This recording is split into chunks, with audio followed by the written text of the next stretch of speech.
नमस्कार दोस्तों, मैं हूं पुनीत और आप सुन रहे हैं प्रोग्राम कम्युनिटी कलर्स रेडियो उड़ान पर। और इस वक्त बज चुके हैं रात के 9 दिन शुक्रवार और कम्युनिटी कलर्स में आप सभी का हार्दिक स्वागत और अभिनंदन है।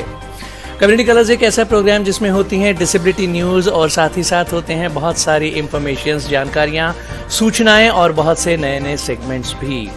फिलहाल न्यूज़ बुलेटिन आप प्रोग्राम कम्युनिटी कलर्स में सुनते हैं जिसमें होती हैं डिसेबिलिटी न्यूज़ और बहुत जल्द हम आपके लिए कोई ना कोई नया सेगमेंट लेकर हाजिर हो जाएंगे प्रोग्राम में। हमारा प्रोग्राम कम्युनिटी कलर्स आप बहुत पसंद करते हैं, प्रोग्राम को बहुत प्यार देते हैं, हम आपके इसके लिए तहे दिल से शुक्रगुजार हैं। हम आपसे ये कहते रहते हैं कि अगर आप किसी तरह का कुछ सेगमेंट इस प्रोग्राम में चाहते हैं तो आप हमें सजेशन दिया करें, सुझाव दिया करें ताकि हम उन्हें अपने इस प्रोग्राम में इम्प्लीमेंट कर सकें। बहरहाल रेडियो उड़ान सुनने के लिए आप हमारी वेबसाइट विजिट कर सकते हैं www.radioudan.com, जहां पर हमारे वेब पेज पर भी प्ले बटन प्रेस करके आप रेडियो उड़ान सुन सकते हैं। और वैसे प्ले स्टोर और ऐप स्टोर दोनों पर हमारी ऐप्स अवेलेबल हैं और बहुत सारे थर्ड पार्टी प्लेटफॉर्म्स पर जैसे गूगल और एलेक्सा, एप्पल और यहाँ तक कि रेनोवा म्यूजिक पर भी हमारी रेडियो उड़ान स्ट्रीमिंग अवेलेबल है और ट्यून इन पर भी आप रेडियो उड़ान सुन सकते हैं। हमारा फेसबुक पेज लाइक करें, हमारे ट्विटर को फॉलो करें, हमारा यूट्यूब चैनल सब्सक्राइब करें, हमारे व्हाट्सएप ग्रुप्स को ज्वाइन करें। प्रोग्राम कम्युनिटी कलर्स आप सुन रहे हैं मेरे यानी पुनीत के साथ। बिना देर किए सबसे पहले आइए सुन लेते हैं न्यूज हेडलाइंस। विकलांगों को घटिया जीवन कहने पर IRDAI की हाई कोर्ट ने की खिंचाई, कहा उन्हें स्वास्थ्य कवर से वंचित नहीं किया जा सकता। IIT बॉम्बे ने PW सेल के लिए बनाई समिति, छात्रों ने किया कदम का स्वागत। NMC ने ऑटिज्म के उपचार के लिए स्टेम कोशिका पद्धति के इस्तेमाल को लेकर दी है चेतावनी। व्हीलचेयर से संसद पहुंचे शशि थरूर ने किया ट्वीट। डॉक्टर रेड्डीज करने जा रहे हैं PWD उम्मीदवारों के लिए एक नई करियर नींव की पहल। इक्विटी प्रोजेक्ट के लिए प्रोजेक्ट असिस्टेंट के पद की रिक्ति की घोषणा। विप्रो कंपनी के ऋषभ प्रेम जी ने बताया अपने मानसिक स्वास्थ्य को नियंत्रित करने का फॉर्मूला। सुप्रीम कोर्ट ने कहा कि स्क्राइब की सुविधा देने के लिए बेंचमार्क डिसेबिलिटी पर जोर न दिया जाए।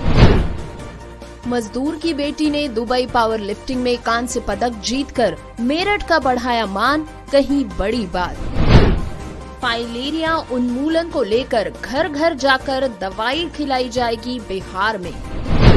झारखंड के पलामू में कैंसर पीड़ित बुजुर्ग को इलाज के लिए 30,000 रुपए उपलब्ध कराने के दिए गए निर्देश। न्यूज हेडलाइंस के बाद बारी डिटेल्ड न्यूज बुलेटिन की, लेकिन उससे पहले छोटा सा ब्रेक के बाद वापस आएंगे। सुनते रहिए programme community colours only on radio Udaan, a flight of life.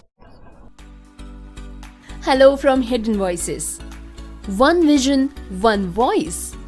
And that has led to more than 1,000 hidden voices getting together to empower visually impaired and economically challenged children and adults across India by opening up the world of books to them. Hidden Voices. Hidden Voices is a unique reading charity founded by Miss Devi Krishna and co-founded by Miss Maitreyi Rajdev on 28 April 2019. An experienced psychotherapist and a counselor with proficiency in the diverse domains of education and human resource management, Ms. Devi has roped in volunteers from across India to read out and create audiobooks in various languages, with Mr. Sudhish P. as a partner and Ms. Cincy Thomas as its president. Hidden Voices now has a total of more than 1,500 in-house readers and is linked with many clubs from JNU, Pune and South India, which gives it more than 3,000 readers. It has volunteers as young as 5 years to as experienced as 82 years. The readers are divided into groups according to age and the language chosen. Hidden Voices has now a steady inventory of books, both informative and fictional, in almost 20 languages. The audiobooks have been utilized by various institutions and groups like Fergusson College Pune, Lit the Light, Duty, Madras Club, etc. More than 50,000 lives have been touched and enriched by this program. For more information, send us an email on hiddenvoices2020@gmail.com. Brought to you by Savlon Swasth India Mission. Protect yourself with the 3 good habits of SMS. S. Sanitize. M. Mask. S. Social distancing. Program में आप सभी का स्वागत। Detailed news bulletin जारी है। नमस्कार दोस्तों, community colours programme में आपका फिर एक बार स्वागत। शुरुआत करते हैं डिटेल्ड न्यूज बुलेटिन की। आज की हमारी पहली खबर आ रही है दिल्ली उच्च न्यायालय से। ये देखते हुए कि जीवन के अधिकार में स्वास्थ्य का अधिकार शामिल है, दिल्ली उच्च न्यायालय ने बीमा नियामक IRDAI को निर्देश दिया है कि विकलांग लोगों के लिए स्वास्थ्य बीमा योजनाओं को डिजाइन करने के लिए सभी बीमा कंपनियों की बैठक बुलाई जाए और उन्हें 2 महीने के भीतर पेश किया जाए। अदालत ने भारतीय बीमा नियामक और विकास प्राधिकरण IRDAI को अपने नियमों में शब्दावली घटिया जीवन को संशोधित करने के लिए तत्काल कदम उठाने को कहा है, ताकि ये सुनिश्चित किया जा सके कि विकलांग व्यक्तियों का उल्लेख करते समय ऐसी अस्वीकार्य शब्दावली का प्रयोग नहीं किया जाए। न्यायमूर्ति प्रतिभा M सिंह ने कहा है कि विकलांग लोग स्वास्थ्य बीमा कवर के हकदार है और उनके साथ भेदभाव नहीं किया जा सकता है। कानून में ये स्थापित स्थिति है कि जीवन के अधिकार में स्वास्थ्य का अधिकार शामिल है और स्वास्थ्य की देखभाल उसी का एक अभिन्न अंग है। विकलांग व्यक्तियों के अधिकार अधिनियम 2016 में विकलांग व्यक्तियों के अधिकार के रूप में कोई अस्पष्टता नहीं है। बीमा धारा 3, 25 और 26 का अवलोकन ये स्पष्ट करता है कि जहां तक स्वास्थ्य देखभाल और अन्य पहलुओं का संबंध है, विकलांग व्यक्तियों के साथ भेदभाव नहीं किया जा सकता। IRDAI से ये सुनिश्चित करने के लिए भी सभी बीमा कंपनियों की एक बैठक बुलाने को कहा गया है कि उत्पादों को 2 जून 2020 के परिपत्रक के अनुसार विकलांग व्यक्तियों और अन्य व्यक्तियों के लिए डिजाइन किया जाए। ऐसे उत्पादनों की डिजाइन करने की प्रक्रिया की निगरानी IRDAI द्वारा की जाए और ये सुनिश्चित किया जाए कि इन उत्पादों को प्रारंभिक तिथि पर पेश किया जाए, जो कि अधिमानतः 2 महीने के भीतर है। अदालत का आदेश एक निवेश पर पेशेवर की याचिका पर पारित किया गया था, जो टेट्राप्लेजिया के कारण व्हील चेयर तक ही सीमित था, जिससे उसे छाती के नीचे लकवा मार गया था। 2 बीमा कंपनियों द्वारा उन्हें कोई भी स्वास्थ्य बीमा पॉलिसी जारी करने से मना करने के बाद उन्होंने अदालत का दरवाजा खटखटाया था। दोस्तों, आज की हमारी दूसरी खबर है IIT बॉम्बे से। IIT बॉम्बे में PWD स्टूडेंट सेल कमेटी को भारतीय कानून के आधार पर छात्रों और फैकल्टी के लिए दिशा निर्देश तैयार करने की जिम्मेदारी ली है। विकलांग छात्रों के सामने आने वाली कठिनाइयों को दूर करने के लिए इंडियन इंस्टीट्यूट ऑफ बॉम्बे ने कैंपस में PWD छात्र सेल के लिए समिति का गठन किया है। IIT बॉम्बे द्वारा उठाए गए कदम का स्वागत करते हुए अंबेडकर पेरियार फुले स्टडी सर्कल APPSC एक छात्र समूह ने जताया कि सेल ये सुनिश्चित कर सकता है कि विकलांग छात्रों और फैकल्टी के लिए 5% आरक्षण अब से लागू किया जाए। संस्थान ने देखा कि IIT परिसर में विकलांग छात्रों की संख्या काफी है और वे अपने दैनिक जीवन और शिक्षा में कई तरह की चुनौतियों का सामना कर रहे हैं। PWD छात्र प्रकोष्ठ के लिए समिति का गठन छात्र सदस्यों के लिए 1 वर्ष की अवधि के लिए किया जाएगा, जबकि संकाय सदस्यों की अवधि 3 वर्ष की होगी। ये अवधि आवश्यकता अनुसार बढ़ाई जा सकती है। PWD छात्र प्रकोष्ठ समिति को अकादमिक मूल्यांकन पर विशेष ध्यान देते हुए भारतीय कानूनों के आधार पर छात्रों और फैकल्टी के लिए दिशा निर्देश और नीतियां तैयार करने की जिम्मेदारी सौंपी गई है। विकलांग सेल के सदस्यों द्वारा तैयार किए गए दिशा निर्देशों को लागू करने से पहले IIT बॉम्बे के निदेशक द्वारा अनुमोदित किया जाना होगा। प्रवेश के बाद और शारीरिक रूप से IIT बॉम्बे में शामिल होने से पहले छात्रों को तैयार करने के लिए ऑनलाइन सत्र सहित छात्र और संकाय के लिए उन्मुखीकरण सत्र आयोजित किए जाने होंगे। ये विकलांग छात्रों के लिए मार्गदर्शन के लिए वेबसाइट बनाने और प्रबंधित करने का प्रभारी होगा। मेंटरशिप और परिवहन सुविधाओं सहित सपोर्ट सिस्टम बनाने के अलावा समिति छात्रों की शिकायतों का भी समाधान करेगी। दोस्तों, राष्ट्रीय चिकित्सा आयोग NMC ने ऑटिज्म के इलाज के लिए स्टेम कोशिका पद्धति के इस्तेमाल के खिलाफ इसकी प्रभावकारिता पर अपर्याप्त वैज्ञानिक साक्ष्य के कारण चेतावनी दी है और कहा है कि इसके प्रचार एवं विज्ञापन को पेशेवर कदाचार माना जाए। NMC के नैतिकता और चिकित्सा पंजीकरण बोर्ड EMRB ने कहा है कि ऑटिज्म स्पेक्ट्रम विकार ASD को लेकर स्टेम सेल पद्धति SCT की सुरक्षा और प्रभावीकारिता का पता लगाने के लिए और अधिक अनुसंधान किए जाने की आवश्यकता है। EMRB के सदस्य योगेंद्र मलिक ने बताया है कि NMC के EMRB द्वारा गठित विशेषज्ञों की एक समिति परामर्श से संबंधित मुद्दों की पड़ताल करेगी। दोस्तों, इसके लिए प्रशासन की सिफारिश एक अदालत के आदेश के बाद आई है, क्योंकि इसका प्रयोग प्रचलित होने के बावजूद इसकी प्रभावकारिता पर बहुत अधिक वैज्ञानिक प्रमाण मौजूद नहीं है। समिति ने अपनी रिपोर्ट में कहा है कि दिशा निर्देश ASD के इलाज के लिए SCT की अनुशंसा नहीं करते हैं और ये अधिक उच्च गुणवत्ता वाले अनुसंधान की मांग कर रहे हैं। NMC ने कहा है कि STC के प्रचार एवं विज्ञापन को पेशेवर कदाचार माना जाएगा। दोस्तों, अब खबर है नई दिल्ली से। कांग्रेस सांसद शशि थरूर मंगलवार को व्हील चेयर पर संसद भवन पहुंचे।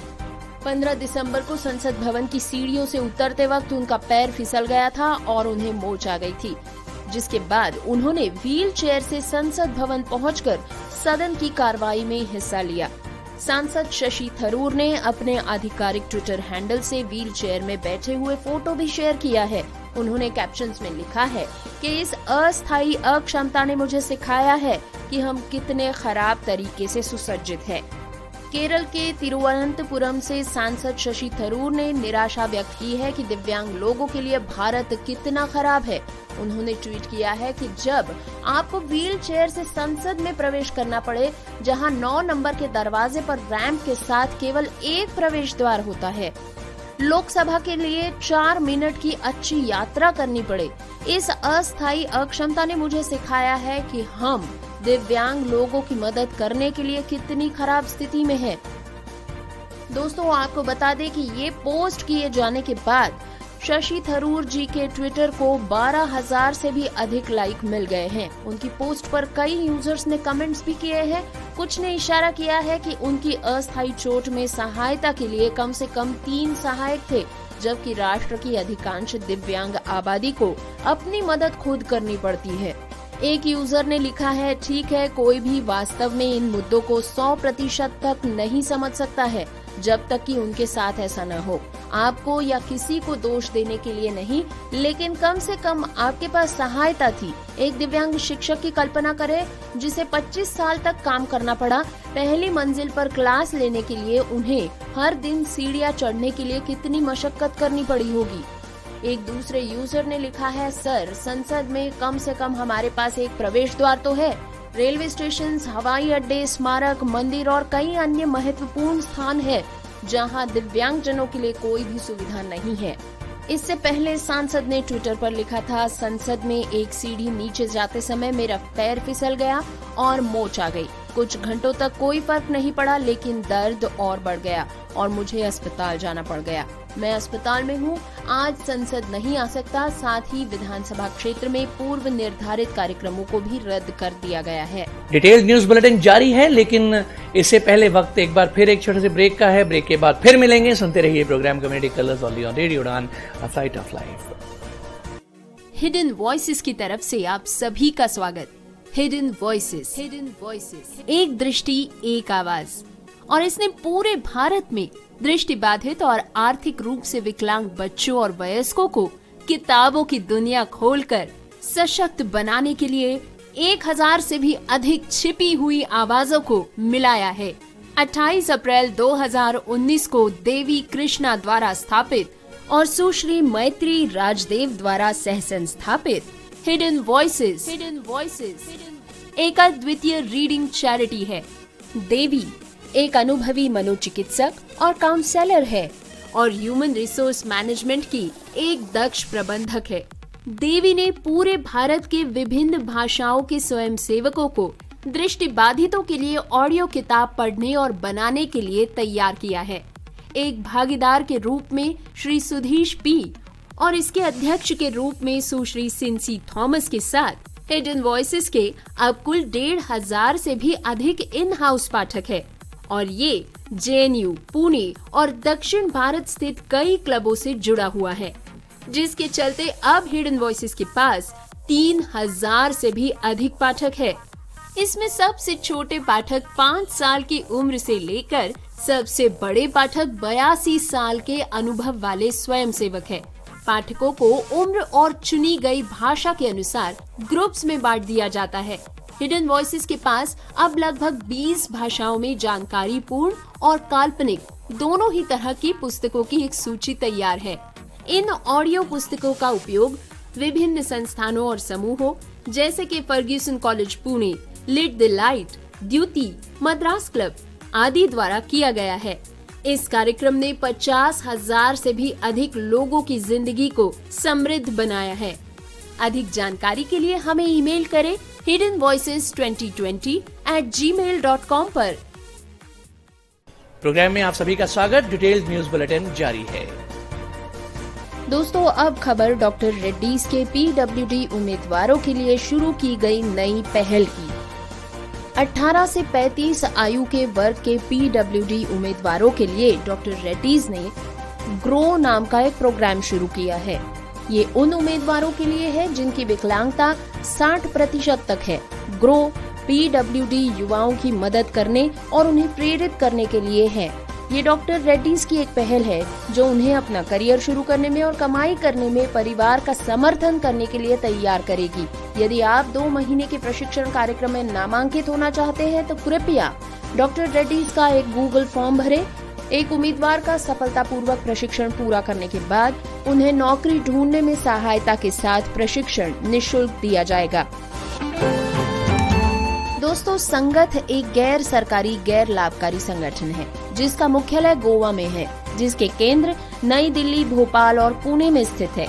संगत अपने अस्तित्व के 25वें वर्ष में है और उसके पास बाल विकास, किशोर और युवा स्वास्थ्य, वयस्क मानसिक स्वास्थ्य, उम्र बढ़ने और पुरानी बीमारियों और व्यसनों के साथ साथ स्वास्थ्य इक्विटी में उच्च गुणवत्ता वाले समुदाय आधारित शोध करने का अनुभव है। आइए जानकारी लेते हैं संगत के I hear peers for equity के बारे में।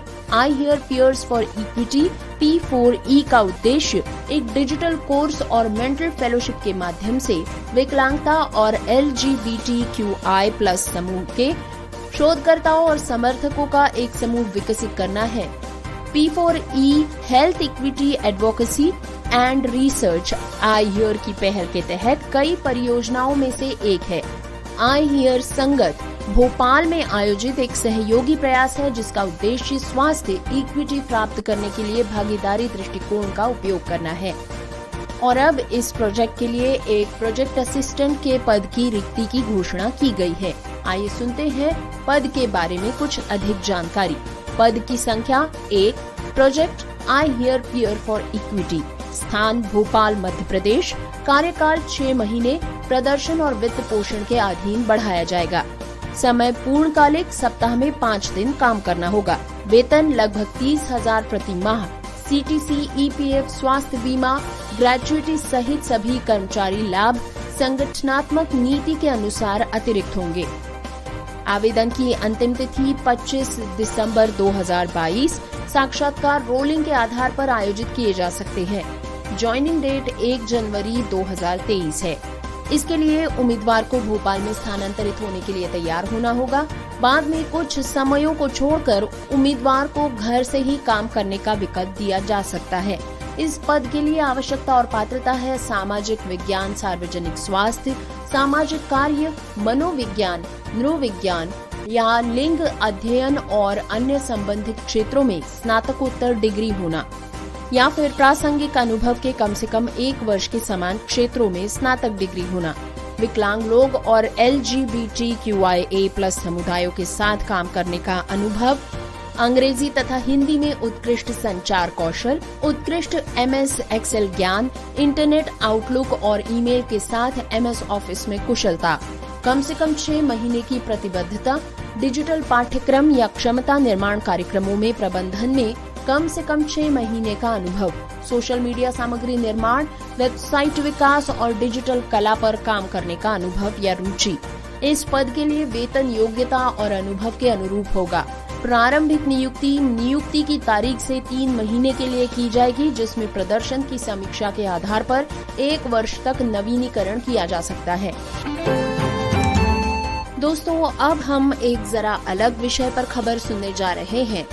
एंजाइटी हमेशा तकलीफ देने वाली होती है। आजकल बहुत से लोग एंजाइटी से पीड़ित हैं। ज्यादा सोचने, अधूरी नींद, एसिडिटी, तनाव एंजाइटी की समस्या को बढ़ाते हैं। लेकिन बढ़ी हुई एंजाइटी शरीर के लिए अच्छी नहीं होती। दरअसल मानसिक तनाव हमारे दैनिक जीवन का हिस्सा बन चुका है। कई लोग अब ये कह रहे हैं कि हर किसी के जीवन में कहीं न कहीं कोई न कोई मानसिक समस्या होती है। कई लोग अपने मानसिक स्वास्थ्य के लिए मनोवैज्ञानिकों के पास जाते हैं। लोगों में अवसाद, चिंता, चिड़चिड़ापन भी बढ़ गया है। हालांकि हम इन चीजों को नियंत्रित नहीं कर सकते, लेकिन दैनिक जीवन की घटनाओं से कैसे निपटा जाए ये हमारे हाथों में है। विप्रो कंपनी के अधिकारी ऋषद प्रेम जी ने अपने व्यस्त कार्यक्रम से अपने मानसिक स्वास्थ्य को कैसे नियंत्रित किया जाए, इस पर अपनी तनाव बस्टर सूची साझा की है। इस लिस्ट में उन्होंने 6 बातों का जिक्र किया है जो उन्हें तनाव दूर रखने में मदद करती हैं। और मजे की बात तो ये है कि उन्होंने जो कहा है उसकी जानकारी उन्होंने अपने ट्विटर अकाउंट पर दी है। नींद, व्यायाम, मालिश और उनका पसंदीदा और महत्वपूर्ण लोगों के साथ समय बिताना, टीवी और खुद को इतनी गंभीरता से नहीं लेना। वे कहते हैं कि ये सब चीजें मेरे लिए बहुत ही महत्वपूर्ण हैं। ऋषद प्रेम जी के ट्वीट को लोगों ने काफी पसंद किया है। कई लोग इस पोस्ट को रीट्वीट कर रहे हैं। लोग इस पर रिप्लाई भी करते जा रहे हैं। दोस्तों, खबर सुप्रीम कोर्ट से। सुप्रीम कोर्ट ने भारतीय स्टेट बैंक SBI को निर्देश दिया है कि वे स्क्राइब की सुविधाएं देने के लिए बेंचमार्क डिसेबिलिटी पर जोर न दे। इस मामले में सुनवाई चीफ जस्टिस DY चंद्रचूड़ और जस्टिस PS नरसिम्हा की बेंच ने की है। ये याचिका स्टेट बैंक ऑफ इंडिया की परीक्षा में बैठने वाले एक दिव्यांग उम्मीदवार ने दायर की थी। शुरुआत में ही CJI चंद्रचूड़ ने SBI को कहा है कि आप इस व्यक्ति को स्क्राइब से वंचित करने जा रहे हैं क्योंकि उसके पास बेंचमार्क डिसेबिलिटी नहीं है। SBI की ओर से पेश एडवोकेट संजय कपूर ने कहा कि SBI ने उम्मीदवार को एक पत्र प्रदान किया था जिसमें कहा गया था कि SBI स्क्राइब के लिए उनके अनुरोध पर विचार कर सकती है। इस पर CJI DY चंद्रचूड़ ने कहा है कि प्रतिवादी को स्क्राइब की सुविधाएं प्रदान करने के लिए एक बेंचमार्क डिसेबिलिटी पर जोर नहीं देना चाहिए। दोस्तों, खबर मेरठ से। जिले के एक मजदूर की बेटी जैनब खातून ने दिव्यांगता को मात देते हुए दुबई में para power lifting world championship में 61 किलोग्राम भार वर्ग में शानदार प्रदर्शन करते हुए कांस्य पदक अपने नाम कर लिया है। दुबई से वतन वापसी पर अब सभी लोग इस बेटी को बधाइयां दे रहे हैं। कहते हैं कि मन में अगर कुछ करने का हौसला हो, मजबूत इरादे हो, तो फिर चाहे कितनी भी कठिनाइयों का सामना क्यों न करना पड़े, इंसान अपनी मंजिल के लिए रास्ता बना ही लेता है। जी हाँ, ऐसा ही कुछ कर दिखाया है मेरठ के भावनपुर थाना क्षेत्र के एक छोटे से गांव के मजदूर नगला साहू की बेटी जैनब खातून ने। जैनब ने दुबई में 15 से 18 तारीख तक आयोजित हुई 12वीं world para power lifting championship में कांस्य पदक हासिल करने में सफलता पाई है।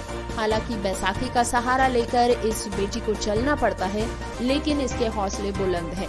अपने हौसलों के दम पर चाहे स्टेट लेवल की प्रतियोगिता हो या नेशनल लेवल की प्रतियोगिता, जैनब अपना लोहा मनवा चुकी है। 2 साल के करियर में इससे पहले जैनब को 2 स्टेट में गोल्ड मेडल मिल चुका है, जबकि नेशनल प्रतियोगिता में 1 गोल्ड मेडल मिल चुका है। जैनब बताती है कि वो 5 बहन भाई हैं, घर में वो सबसे बड़ी है। कुछ जिम्मेदारियां भी उन पर ज्यादा है। ज़ैनब कहती है कि पिता मजदूरी करते हैं। उन्होंने बताया कि करीब 2 साल पहले उन्होंने ये तय किया था कि वो भी कुछ न कुछ अलग करके अपने परिवार का नाम रोशन करेगी। उसके बाद ज़ैनब ने कैलाश प्रकाश स्टेडियम का रुख किया और फिर अपने गुरुजनों के मार्गदर्शन में लगातार कामयाबी की तरफ बढ़ती रही। दोस्तों, इसी के साथ आपको बता दें कि भारत से कुल 5 पुरुष और 4 महिला पैरा खिलाड़ियों ने इस प्रतियोगिता में हिस्सा लिया था। उत्तर प्रदेश की बात करें तो ज़ैनब खातून यूपी की पहली ऐसी खिलाड़ी बन गई है जिन्होंने अंतर्राष्ट्रीय स्तर पर कांस्य पदक अपने नाम किया है। दोस्तों, खबर बिहार के सिवान से। देश में अब ये स्थान सन 2030 तक फाइलेरिया उन्मूलन के लिए MDA यानी कि सर्वजन दवा सेवन कार्यक्रम का आयोजन करने जा रहा है। 10 फरवरी को MDA का मेगा लॉन्च किया जाएगा। सूबे के 16 जिलों में 2 दवाएं एवं शेष 8 जिलों में 3 तरह की दवाएं घर घर जाकर लोगों को खिलाई जाएंगी। जिला वेक्टर जनित रोग नियंत्रण पदाधिकारी डॉक्टर MR रंजन ने बताया कि स्थानीय जिले में भी दवाएं खिलाई जाएंगी। अपर निदेशक सह राज्य कार्यक्रम अधिकारी फाइलेरिया डॉक्टर परमेश्वर प्रसाद ने बताया कि देश में कुल 7,06,000 फाइलेरिया के मरीज हैं, जिसमें से 18% मरीज केवल बिहार में है। उन्होंने बताया कि फाइलेरिया उन्मूलन में MDA एवं MMDP रुग्णता प्रबंधन एवं विकलांगता रोकथाम की भूमिका सबसे अहम होती है। MDA की सहायता से रोग की रोकथाम एवं MDA की सहायता से हाथी पांव का प्रबंधन किया जा सकता है। उन्होंने बताया कि फाइलेरिया उन्मूलन के लक्ष्य को हासिल करने के लिए राज्य में प्रखंड स्तर पर फाइलेरिया क्लिनिक स्थापित किए जा रहे हैं। विश्व भर में फाइलेरिया विकलांगता का दूसरा प्रमुख कारण है। इसी कारण फाइलेरिया प्रबंधन एवं उन्मूलन की दिशा में मरीजों को न्यूनतम पैकेज ऑफ केयर प्रदान करने पर जोर दिया जा रहा है, जिसमें फाइलेरिया संक्रमण का उपचार, एक्यूट अटैक का उपचार, हाथी पांव का प्रबंधन एवं हाइड्रोसील की सर्जरी भी शामिल है। दोस्तों, खबर झारखंड से। पलामू समाहरणालय में उपायुक्त आंजनेयुलु दोड्डे ने मंगलवार को जनता दरबार के दौरान पंडवा थाना क्षेत्र के लामी पतरा गांव निवासी बुजुर्ग बैजनाथ भुइया की परेशानियों को समझकर निदान निकालने का प्रयास किया। बोलने में असमर्थ बुजुर्ग बैजनाथ भुइया ने इशारे में उपायुक्त को बताया कि वे बोलने में असमर्थ है, आवेदन की समस्याओं को पढ़ लिया जाए। उपायुक्त ने आवेदन देखने के बाद पाया कि वे कैंसर से पीड़ित है और इलाज बनारस से चल रहा है। आवेदन के माध्यम से उन्होंने उपायुक्त से आर्थिक सहायता मांगने का अनुरोध किया है। उपायुक्त ने तत्काल बैजनाथ भुइया को रेड क्रॉस के माध्यम से 30,000 रुपए देने के लिए आवेदन अग्रसरित कर दिया। मेदिनीनगर के जेलहाता के SDO रोड निवासी मधुबाला सिन्हा ने बताया कि वो अपनी दिव्यांग पुत्री के साथ अपने घर में 45 सालों से रहती है, लेकिन कुछ दिनों से कुछ दबंग किस्म के लोगों ने उनके घर के मुख्य द्वार को ही बंद कर दिया है। उनके अनुरोध के बाद उपायुक्त ने SDO को कॉल कर ऑन स्पॉट पूरे मामले की जांच करते हुए दोषियों पर प्राथमिकी कर उन्हें जेल भेजने के निर्देश दिए। उन्होंने कहा कि ध्यान रहे कि कोई भी व्यक्ति शहर के सीनियर सिटीजन्स को तंग न करे। कल्याण विभाग के संबंधित एक मामले में उपायुक्त के कल्याण पदाधिकारी व संवेदक को आमने सामने बुलाकर पूरे मामले को जल्द से जल्द निपटारा दिया गया। जनता दरबार में मुख्य रूप से जमीन संबंधी, वृद्धा पेंशन, विकलांग पेंशन, प्रधानमंत्री आवास व म्यूटेशन से जुड़े आवेदन आए थे, जिसे उपायुक्त ने संबंधित विभागों के पदाधिकारियों को अग्रसारित कर 15 दिनों के भीतर निष्पादित करने का निर्देश दिया है। तो डिटेल्ड न्यूज बुलेटिन के बाद हम आपको सिर्फ इतना कहना चाहेंगे कि आपको हमारा प्रोग्राम कैसा लगा हमें बताइएगा जरूर। अपना फीडबैक जितने तरीके ऊपर पहले हम रेडियो उड़ान सुनने के आपको बता चुके हैं, उनमें से किसी भी तरीके से आप अपना फीडबैक हम तक पहुंचा सकते हैं। अपने फीडबैक हमें जरूर दीजिए ताकि हम इस प्रोग्राम को बेहतर बना सके। बहरहाल अब प्रोग्राम के अंजाम की बारी। प्रोग्राम के आखिर में न्यूज हेडलाइंस एक बार फिर। विकलांगों को घटिया जीवन कहने पर IRDAI की हाईकोर्ट ने की खिंचाई, कहा उन्हें स्वास्थ्य कवर से वंचित नहीं किया जा सकता। IIT बॉम्बे ने PW सेल के लिए बनाई समिति, छात्रों ने किया कदम का स्वागत। NMC ने ऑटिज्म के उपचार के लिए स्टेम कोशिका पद्धति के इस्तेमाल को लेकर दी है चेतावनी। व्हीलचेयर से संसद पहुंचे शशि थरूर ने किया ट्वीट। डॉक्टर रेड्डीज करने जा रहे हैं पीडब्ल्यूडी उम्मीदवारों के लिए एक नई करियर नींव की पहल। इक्विटी प्रोजेक्ट के लिए प्रोजेक्ट असिस्टेंट के पद की रिक्ति की घोषणा। विप्रो कंपनी के ऋषभ प्रेम जी ने बताया अपने मानसिक स्वास्थ्य को नियंत्रित करने का फॉर्मूला। सुप्रीम कोर्ट ने कहा कि स्क्राइब की सुविधा देने के लिए बेंचमार्क डिसेबिलिटी पर जोर न दिया जाए। मजदूर की बेटी ने दुबई पावर लिफ्टिंग में कांस्य पदक जीतकर मेरठ का बढ़ाया मान, कहीं बड़ी बात।